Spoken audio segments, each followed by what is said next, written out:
sa Tuburan 360, 95 km or 2 hours and 30 minutes from Minglanilla, Cebu. Tungason ni siya mga 9.5 km gikan sa lungsod jud sa Tuburan.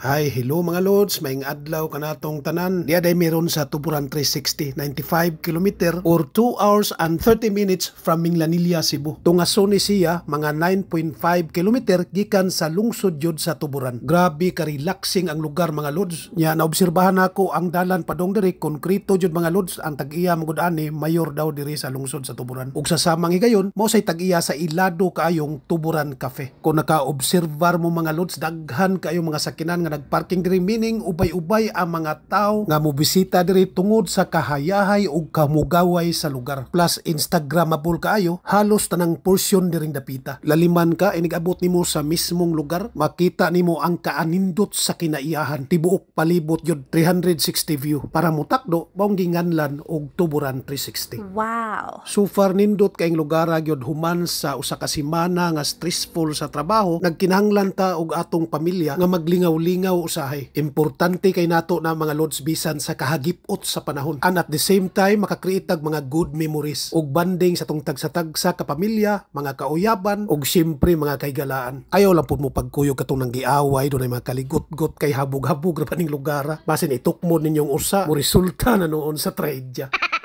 Bitaw komedya ra na mga lods ha. Seryoso tagbalik.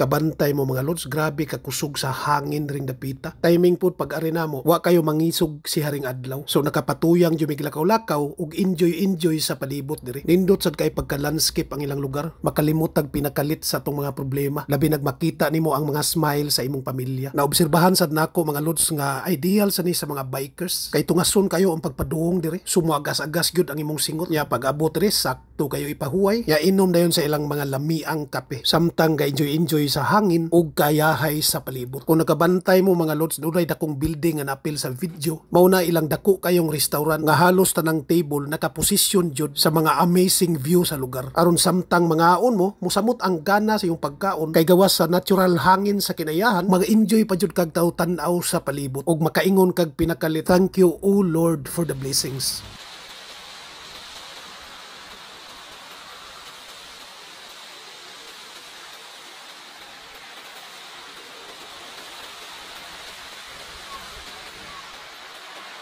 After few minutes of enjoying sa palibot mga lods, gipanggusla mi ay. Ug nakadesisyon may nga mangaon na lang po diri sa restaurant nila before may munaog ug balik pauli sa amua. So mi pahuway lamig pipila ka minutos, unya pag naog na mo, mihapit na lang po mi sa Tuburan Cafe para mangapi. Ug syempre mag-reels ug TikTok na lang po. Ang kampanay tuluyan ng gigising. Ato lang i-mute ang sound mga lods kay lisod kayo makapiright yata. Dahil magbutang si Lolo M og V mga lods. So likay lang tayo. Anyway kay bawon man mo sa joy tukar sa kampana ba. Yo na po. You should just let me freak you. I say you should just. You told me that. By the way, daghan kayong salamat sa iyong pagtanaw sa akong mga videos o reels mga lods. Until next vlog, babu.